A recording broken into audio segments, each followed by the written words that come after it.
ওকে, এখন আমরা দেখবো অ্যামিটারের পাল্লা বৃদ্ধি। একটা অ্যামিটারের পাল্লা বৃদ্ধি বলতে কি, আমরা অ্যামিটারের সাহায্যে তড়িৎ প্রবাহ নির্ণয় করতে পারি।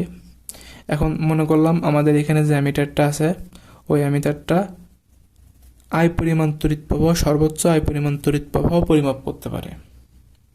আয়ের বেশি পরিমাণ তড়িৎ প্রবাহ যদি আমি অ্যামিটারের ভিতরে দিয়ে দিই, তাহলে অ্যামিটারটা নষ্ট হয়ে যাবে।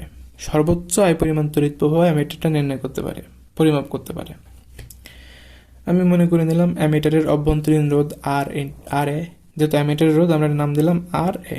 অ্যামিটারের ভিতরে একটা রোধ থাকে, অভ্যন্তরীণ রোধটা হচ্ছে আর এ। তাহলে আমাদের এই অ্যামিটারটা সর্বোচ্চ আই পরিমাণ তড়িৎ প্রবাহ নির্ণয় করতে পারে, কিন্তু আমি অ্যামিটারের পাল্লা বৃদ্ধি করতে চাই, এন গুণ কারেন্ট বেশি মাপতে চাই। এই অ্যামিটার দিয়ে, এই একই অ্যামিটার দিয়ে আমাদের সর্বোচ্চ আই পরিমাণ তড়িৎ প্রবাহ আমরা নির্ণয় করতে পারি, কিন্তু আমরা এই অ্যামিটারের সাহায্যে এ আয়েরও এন গুণ পরিমাণ বেশি তড়িৎ প্রবাহ নির্ণয় করতে চাই। মনে করি এন গুণ পরিমাণ তড়িৎ প্রবাহ, I into N into I, আয়ের এন গুণ পরিমাণ তড়িৎ প্রবাহ নির্ণয় করতে চাই। তাহলে এন গুণ পরিমাণ প্রবাহ বাড়াই দিলে তো অ্যামিটারটা নষ্ট হয়ে যাবে। এখন যদি অ্যামিটারটা নষ্ট না হয়, সেটা অ্যামিটারের সাথে সমান্তরালে খুব অল্প মানের একটা রোধ যুক্ত করে দেব।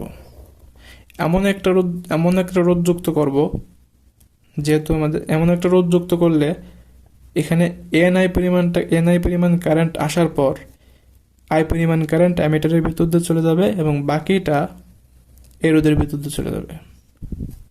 তাহলে আমাদের অ্যামিটারের ভিতরে এন আই পরিমাণ কারেন্ট থেকে আই পরিমাণ কারেন্ট যাওয়ার ফলে অ্যামিটারটা আমাদের আই পরিমাণ তড়িৎ প্রবাহই নির্ণয় করতে পারে। সর্বোচ্চ আই পরিমাণ তড়িৎ প্রবাহ অ্যামিটারের ভিতর দিয়ে গেলে কোনো সমস্যা নাই, অ্যামিটারটা নষ্ট হবে না। কিন্তু আয়ের বেশি পরিমাণ তড়িৎ প্রবাহ গেলে অ্যামিটারটা নষ্ট হয়ে যেতে পারে।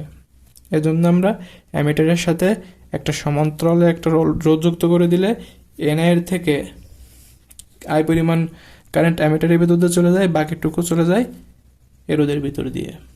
তাহলে এখানে যদি আই পরিমাণ তড়িৎ প্রবাহ যায়, তাহলে এখানে যাবে কত? মোট তড়িৎ প্রবাহ এনআই, তার থেকে আই পরিমাণ এখানে চলে গেছে, তাহলে এখানে আমাদের তড়িৎ প্রবাহ হবে এনআই থেকে আই বাদ।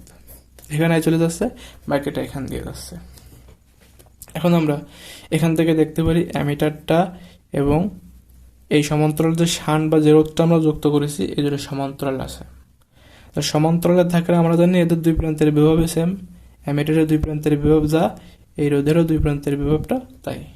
তাহলে আমাদের অ্যামিটারের রোধ হচ্ছে আর এ এবং অ্যামিটারের বিদ্যুতের তড়িৎ প্রবাহ হচ্ছে ভি আই। তাহলে অ্যামিটারের রোধ বলতে পারি ভি সমান সমান আই ইন্টু আর এ। সেমভাবে এই রোধেরও দুই প্রান্তের ভোল্টেজটা সেম থাকবে ভি, কিন্তু এর ভিতর দিয়ে তড়িৎ প্রবাহ হচ্ছে এন আই মাইনাস আই এবং রোধ হচ্ছে আর। তাহলে এখানে ভোল্টেজটা বলতে পারি কারেন্ট ইন্টু রোধ, কারেন্ট ইন্টু রোধ। এখান থেকে আমরা আইটা কমন দিলাম, আই কমন নিলে এন মাইনাস ওয়ান থাকে ইন্টু আর। তো এখানে এর দুই প্রান্তের ভোল্টেজ যা, এটারও দুই প্রান্তের ভোল্টেজ তাই। তাহলে এই ভোল্টেজটা সমান, দুইটা সমান করে দিতে পারি। এখান থেকে আমরা আইটা কেটে দিলে আমরা আর এ সমান সমান, আর অ্যামিটারের রোধ ছিল, অ্যামিটারের অভ্যন্তরীণ রোধ, আর এ সমান সমান এন মাইনাস ওয়ান ইন্টু আর বলতে পারি। এখান থেকে আমি বলতে পারি আর সমান